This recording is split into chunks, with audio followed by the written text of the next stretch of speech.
Dem Titel bzw. auch dem Thumbnail entnehmen könnt, haben wir wieder mal eine Gaming-Tastatur am Start. Diesmal das Isaris vom Speedlink. Eine halbmechanische Tastatur, die doch sehr auf mechanische Tastatur macht, zumindest vom Aussehen. Die Isaris ist optisch eine Mischung aus einer Snakebite Keyboard Pro und einem Sharkoon Skiller Mech SGK3, die wir beide schon hier im Test hatten. Speedlink verzichtet bei der Isaris auf alles, was nicht notwendig ist. Keine störende Makro- und Funktionstasten oder irgendwelchen Schnickschnack, was gerne andere Hersteller einbauen. Auch hat man auf ein extravagantes Design verzichtet, obwohl hier und da ein paar kleine Details zu finden sind. Oberhalb der Tastatur besitzt sie eine recht scharfkantige Erhebung, wo auch links der Produktname zu finden ist. Kleiner Hinweis an dieser Stelle, da man sich an dieser Erhebung diesen Balken schneiden könnte, also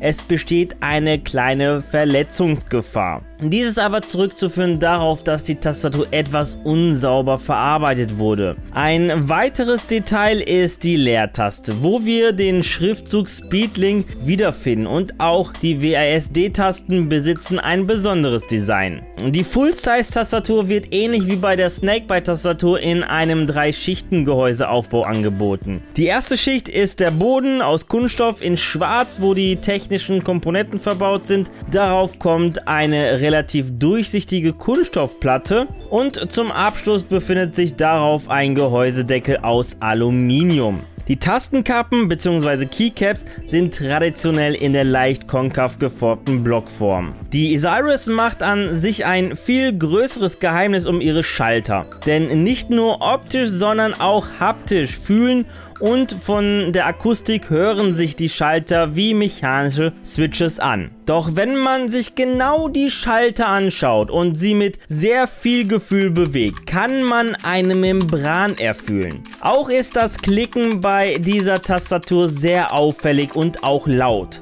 Der Auslösepunkt ist bei den verbauten Membrantaster taktil, also spürbar. Das Tippgefühl der Isaris kommt mechanischen Tastaturen sehr nah, ist jedoch nicht zu vergleichen. Vor allem liegt dies am Widerstand. Die Taster sind recht sanft und leichtfällig, besitzen einen geringen Schaltweg und eine sehr gute Befehlsübermittlung.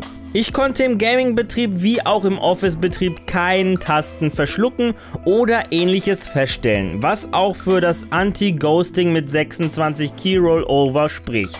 Die Tasten selbst, anders wie bei mechanischen Tastaturen, sind nicht beleuchtet. Nur das Innere des Gehäuses besitzt eine verbaute LED-Matte, die die Tasten im Hintergrund beleuchten. Jedoch leuchten nicht nur die Zwischenräume zwischen den Tasten klar und deutlich, sondern auch die Symbole auf den Tasten, die eine Durchsicht besitzen, jedoch nicht immer vollständig. Einige Symbole werden nicht so klar durchleuchtet und sind an einigen Stellen auch etwas abgeschnitten und dunkel. Aufgrund dieser LED-Matte ist auch eine punktuelle Beleuchtung der Tasten nicht möglich. Da zu dieser Tastatur keine Software bereitgestellt wird, entfällt auch die Möglichkeit, die Beleuchtung über diese manuell zu steuern. Was aber nicht bedeutet, dass diese Option nicht besteht. Die beigelegte Anleitung kann uns da helfen und zeigt uns auf, mit welchen Tasten wir zwischen den 10 Beleuchtungsmodi wechseln und welche 12 Multimedia-Funktionen genutzt werden können. Auch wenn man mit dieser Tastatur kein High-End-Produkt erhält, kann sie sich schon sehen lassen. Sie ist mit 963 Gramm relativ schwer und sehr stabil und wirkt somit schon relativ hochwertig.